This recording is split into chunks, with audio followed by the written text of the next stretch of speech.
नमस्कार, KP news के bulletin में आपका स्वागत है। मैं हूं पूजा आपके साथ। एक नजर आज की सुर्खियों पर डालते हैं। सबसे अधिक एसिड हमलों वाले शहरों में बेंगलुरु शीर्ष पर। जगदीश शेट्टर ने कर्नाटक में भ्रष्टाचार के आरोप उठाने के भाजपा के नैतिक अधिकार पर सवाल उठाए। हमारा कोई लेना देना नहीं, राज्यसभा एमपी धीरज साहू के ठिकानों से नोटों की गड्डियां मिलने पर कांग्रेस ने किया किनारा। दिल्ली के पूर्व विधायक के घर पर फायरिंग करने वाले बरार बिश्नोई गैंग के 2 शूटर गिरफ्तार।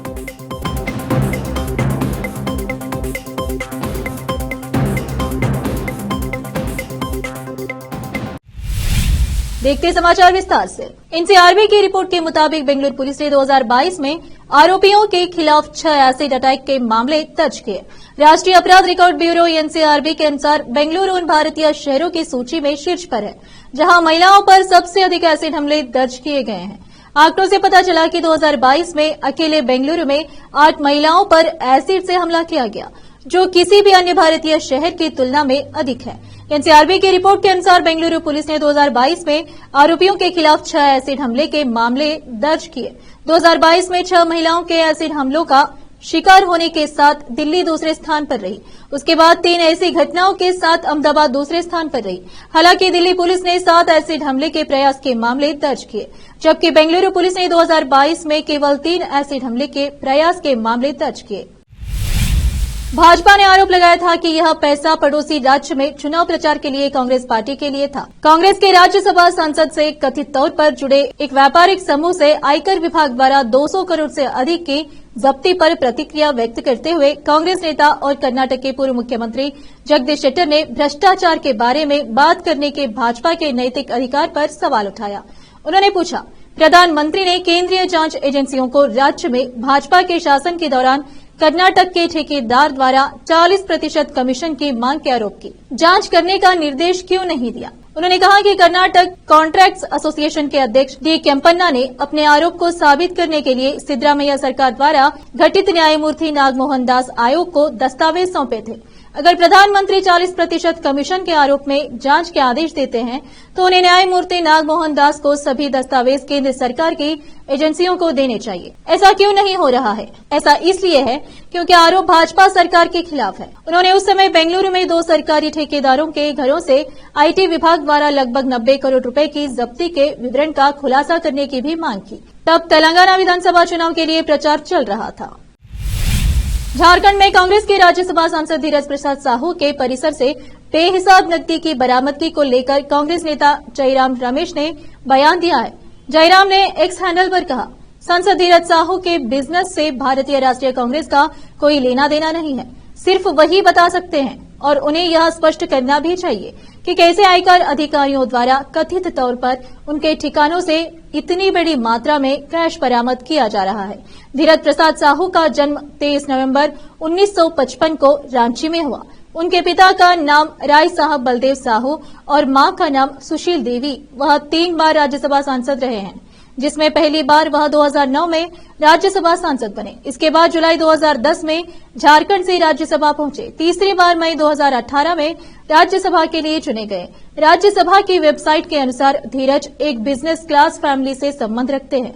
उनके पिता अविभाजित बिहार के छोटा नागपुर से ताल्लुक रखते थे। उनके परिवार आजादी के समय से ही कांग्रेस से जुड़ा हुआ है। साल 2018 में राज्यसभा के लिए चुने जाते समय जो हल्फनामा दायर किया गया था, उसमें धीरज साहू ने अपनी संपत्ति 34.83 करोड़ बताई थी। हल्फनामे में उनके खिलाफ कोई आपराधिक मामला नहीं था। उनके पास महंगी कारों का भी कलेक्शन है।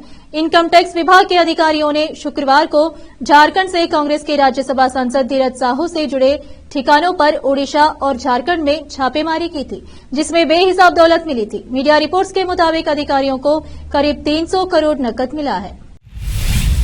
पंजाबी बाग इलाके में शिरोमणि अकाली दल के पूर्व विधायक के आवास के सामने जबरन वसूली के लिए 7-8 राउंड फायरिंग करने के आरोप में लॉरेंस बिश्नोई और गोल्डी बरार गिरोह के 2 शार्प शूटर को गिरफ्तार किया गया। अपराध शाखा के एक अधिकारी ने बताया कि शार्प शूटरों की पहचान हरियाणा के रहने वाले आकाश उर्फ कस्सा और नीतीश उर्फ सिंटी के रूप में हुई है। बता दें कि 3 दिसंबर को पंजाबी बाग थाने के स्टेशन हाउस ऑफिसर एसएचओ को दीप मल्होत्रा के आवास के सामने फायरिंग की सूचना मिली। मौके पर पहुंची पुलिस को घर के मुख्य गेट के पास 4 खाली कारतूस मिले। विशेष पुलिस आयुक्त अपराध रविंद्र सिंह यादव ने बताया कि एक विशेष पुलिस टीम को घटना की जांच का काम सौंपा गया था। तकनीकी विश्लेषण के माध्यम से हरियाणा के सोनीपत के एक गांव में आकाश नाम के एक शार्प शूटर का पता लगाया गया। उन्होंने बताया कि आकाश को पकड़ लिया गया है। उससे पूछताछ के दौरान अपराध कबूल कर लिया और अपने सह-आरोपी नितेश का नाम बताया। उसे भी पकड़ लिया गया है। वहीं अपराध में इस्तेमाल की गई पिस्तौल, कारतूस और एक चोरी की बाइक भी बरामद कर ली गई है। आकाश ने बरार बिश्नोई गिरोह के साथ अपनी संलिप्तता का खुलासा करते हुए कहा कि उन्हें दीप मल्होत्रा को डराने का निर्देश दिया गया था, जो शराब के कारोबार में शामिल है। लेते एक छोटा सा ब्रेक, चल लौटते ब्रेक के बाद।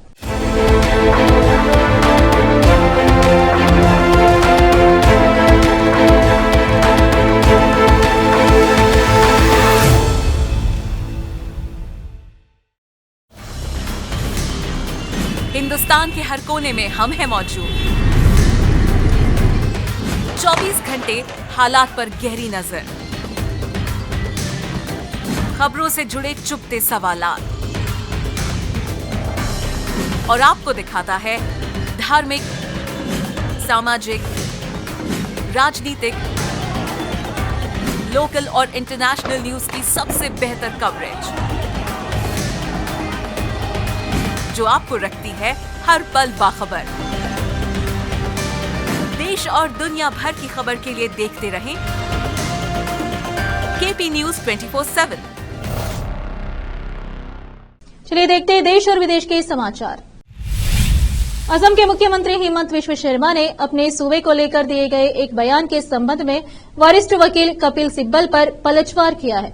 सिब्बल ने दावा किया था कि असम कभी म्यांमार का हिस्सा था। असम विधानसभा में विपक्ष के नेता देवव्रत सौकिया ने सिब्बल को पत्र लिखकर बयान वापस लेने और माफी मांगने को कहा। इस हफ्ते की शुरुआत में नागरिकता मुद्दे पर सुनवाई के दौरान सुप्रीम कोर्ट में पेश हुए।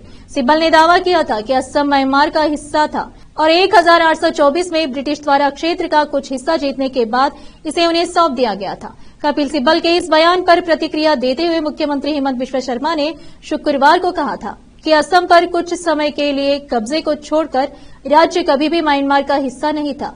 मुख्यमंत्री ने कहा, असम कभी भी म्यांमार का हिस्सा नहीं था। यह सच है कि अहोम शासन के दौरान म्यांमार के लोगों का हमारे लोगों के साथ संघर्ष हुआ था। लगभग 1-2 महीने की बेहद छोटी सी अवधि के लिए हम म्यांमार के कब्जे जैसी स्थिति में थे। जिन लोगों को इतिहास के बारे में कोई जानकारी नहीं है, उन्हें इस पर टिप्पणी करने से बचना चाहिए। मध्य प्रदेश में लाडली बहना योजना चलाई जा रही है, जिसमें राज्य के 1,31 लाख महिलाओं को नकद सहायता दी जाती है। इसके तहत हर महीने गरीब महिलाओं के अकाउंट में 1250 रुपए डाले जाते हैं। इसकी अगली किस्त आज यानी 10 दिसंबर को आने वाली है। इसे लेकर मध्य प्रदेश के कार्यवाहक मुख्यमंत्री शिवराज सिंह चौहान ने एक्स पर ऐलान किया है। साल 2023 में शिवराज सिंह चौहान ने लाडली बहना योजना की शुरुआत की थी। तब योजना में महिलाओं को मिलने वाली राशि 1000 रुपए महीने थी। इसे बढ़ाकर 1250 रुपए कर दिया गया है। वैसे चुनाव से पहले मुख्यमंत्री शिवराज सिंह चौहान ने यह भी ऐलान किया था कि सरकार बनने के बाद इस राशि को बढ़ाकर 1500 रुपए कर दिया जाएगा। ऐसे में अब इंतजार है कि नवनिर्वाचित सरकार इस पर कब फैसला करने वाली है। बता दें कि मध्य प्रदेश में बीजेपी ने 163 सीटों पर प्रचंड जीत हासिल की है। बीजेपी की इस बड़ी जीत की वजह भी लाडली बहना योजना रही, जिसकी सीएम शिवराज ने फिर याद दिलाई है। हर महीने की 10 तारीख को लाडली बहना योजना के तहत 1,31 लाख महिलाओं के अकाउंट में 1250 रुपए आते हैं। 10 जून से अब तक लगातार अकाउंट में पैसे आ रहे हैं। सीएम शिवराज सिंह चौहान नतीजे के बाद लगातार लाडलियों के घर खाना खाकर उनसे मिलकर मैसेज दे रहे हैं कि लाडली बहना योजना मध्य प्रदेश में बीजेपी की जीत की बड़ी वजह है। प्याज के निर्यात पर लगी रोक के खिलाफ आज तीसरे दिन महाराष्ट्र में मंडियां बंद हैं। आंदोलन कर रहे लोगों के समर्थन में रविवार को भी नासिक की सभी प्याज मंडियां बंद हैं। सरकार के फैसले के खिलाफ नासिक में प्याज उत्पादक किसानों की बैठक हुई। मीटिंग में सरकार के खिलाफ लड़ाई लड़ने के लिए कई फैसले लिए गए हैं। किसान और व्यापारी सरकार से दो हाथ करने के मूड में दिखाई दे रहे हैं। प्याज उत्पादक किसानों की बैठक में 2 बड़े फैसले लिए गए हैं। आंदोलनकारियों ने तय किया है कि प्याज के संदर्भ में सरकार की निर्यात पॉलिसी के खिलाफ सुप्रीम कोर्ट में जनहित याचिका दायर की जाएगी। 3000 रुपए प्रति क्विंटल से कम दाम में प्याज नहीं बेचा जाएगा। वहीं प्याज किसानों का आंदोलन बढ़ता देख महाराष्ट्र सरकार भी हरकत में आई है। डिप्टी सीएम देवेंद्र फडणवीस ने केंद्रीय मंत्री पीयूष गोयल से मुलाकात कर प्याज के निर्यात पर लगी रोक को वापस लेने की मांग की है। इसी मुद्दे पर शिवसेना शिंदे गुट सांसदों के प्रतिनिधि मंडल ने भी पीयूष गोयल से मुलाकात कर ज्ञापन सौंपा है। बता दें कि प्याज की बढ़ी हुई कीमतों पर अंकुश लगाने के लिए केंद्र सरकार ने 7 दिसंबर को प्याज के निर्यात पर 31 मार्च 2024 तक रोक लगा दी है। प्याज उत्पादक किसानों का आरोप है कि सरकार के इस फैसले से उन्हें काफी आर्थिक नुकसान हो रहा है। राजस्थान चुनाव के नतीजे आने के बाद बीजेपी की ओर से अभी तक मुख्यमंत्री के नाम का ऐलान नहीं किया गया है। इसे लेकर कांग्रेस के वरिष्ठ नेता और राजस्थान के कार्यवाहक सीएम अशोक गहलोत ने निशाना साधा। उन्होंने कहा कि अगर कांग्रेस ने इतने समय तक सीएम नहीं चुना होता तो वे बहुत चिल्लाते। गहलोत ने कहा कि सुखदेव सिंह गोगामेडी की हत्या के मामले में मुझे दस्तावेज पर हस्ताक्षर करने पड़े, जबकि यह काम नए सीएम को करना चाहिए था। 7 दिनों में वह सीएम का चयन नहीं कर पाए हैं। मैं चाहता हूं कि वे जल्द ही फैसला लें। अशोक गहलोत के बयान पर पलटवार करते हुए राजस्थान बीजेपी प्रमुख सीपी जोशी ने कहा, अगर आपको लगता है कि अशोक गहलोत 2018 को भूल गए हैं, जब सरकार बनने में 16 दिन लगे थे, हमारे केंद्रीय पर्यवेक्षक नियुक्त किए गए हैं और विधायक दल की बैठक जल्द ही होगी। मैं गहलोत साहब से पूछना चाहता हूं कि ऐसा क्यों नहीं हुआ कि नेता प्रतिपक्ष के नाम पर अभी तक फैसला नहीं हुआ। बीजेपी विधायक दल की बैठक सोमवार को होने की संभावना है।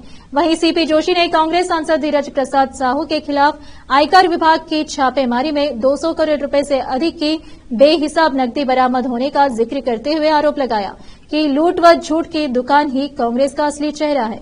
जोशी ने आरोप लगाया, देश की जनता कहने लगी है कि कांग्रेस मतलब करप्शन की दुकान।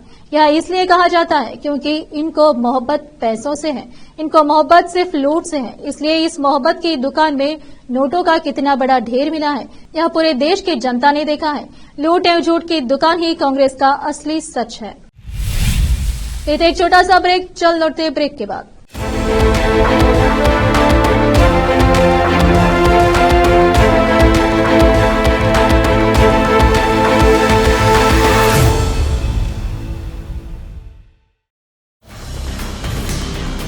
हिंदुस्तान के हर कोने में हम हैं मौजूद।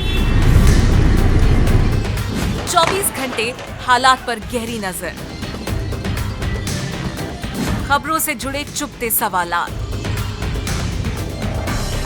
और आपको दिखाता है धार्मिक, सामाजिक, राजनीतिक, लोकल और इंटरनेशनल न्यूज की सबसे बेहतर कवरेज जो आपको रखती है हर पल बाखबर। देश और दुनिया भर की खबर के लिए देखते रहें केपी न्यूज 24/7। चलिए देखते हैं देश और विदेश के समाचार। अमेरिका के मध्य टेनेसी में आए भीषण तूफान ने हाहाकार मचा दिया है। इसकी चपेटे में आने से शनिवार को 6 लोगों की मौत हो गई और 20 से अधिक लोग घायल हो गए। तूफान के कारण कई शहरों में घर और दुकानें क्षतिग्रस्त हो गई, आवागमन भी बाधित हो गया है। मॉन्टगोमेरी काउंटी के अधिकारियों ने एक समाचार विज्ञप्ति में बताया कि काउंटी में तूफान की चपेटे में आने से एक बच्चे सहित 3 लोगों की मौत हो गई। नैशविले आपदा अभियान केंद्र ने सोशल मीडिया पर एक पोस्ट में बताया कि वहां भीषण तूफान से 3 लोगों की मौत हो गई। मॉन्टगोमेरी काउंटी के अधिकारियों ने बताया कि अन्य 23 घायलों का अस्पतालों में इलाज किया गया। सोशल मीडिया पर क्लार्क्सविले दमकल विभाग द्वारा साझा की गई तस्वीर में क्षतिग्रस्त मकान नजर आ रहे हैं और राजमार्ग पर एक ट्रैक्टर ट्रेलर पलटा हुआ दिख रहा है। क्लार्क्सविले के मेयर जो पीट्स ने एक बयान में कहा, यह दुखद खबर है और आपदा में अपने प्रियजनों को खोने वाले लोगों के परिवारों के प्रति हमारी संवेदनाएं हैं। एक नजर फिल्मों के समाचार पर। मुनव्वर फारूकी का हुआ ब्रेकअप, इधर बिग बॉस 17 में एंट्री, उधर गर्लफ्रेंड का अटपटा पोस्ट वायरल। अब समाचार खेल जगत के। अपने ही बयान से पलट गए पाकिस्तान के चीफ सेलेक्टर हारिस रऊफ को लेकर कही ये बात। आखिर में देखते हैं समाचार बाजार के। मोदी सरकार की नीतियों का अर्थव्यवस्था पर पड़ा सीधा असर, जीडीपी की रफ्तार से चौंकी दुनिया।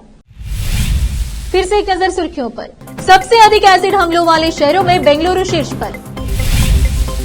जगदीश शेट्टर ने कर्नाटक में भ्रष्टाचार के आरोप उठाने के भाजपा के नैतिक अधिकार पर सवाल उठाए। हमारा कोई लेना देना नहीं, राज्यसभा एमपी धीरज साहू के ठिकानों से नोटों की गड्डियां मिलने पर कांग्रेस ने किया किनारा। दिल्ली के पूर्व विधायक के घर पर फायरिंग करने वाले बरार बिश्नोई गैंग के 2 शूटर गिरफ्तार।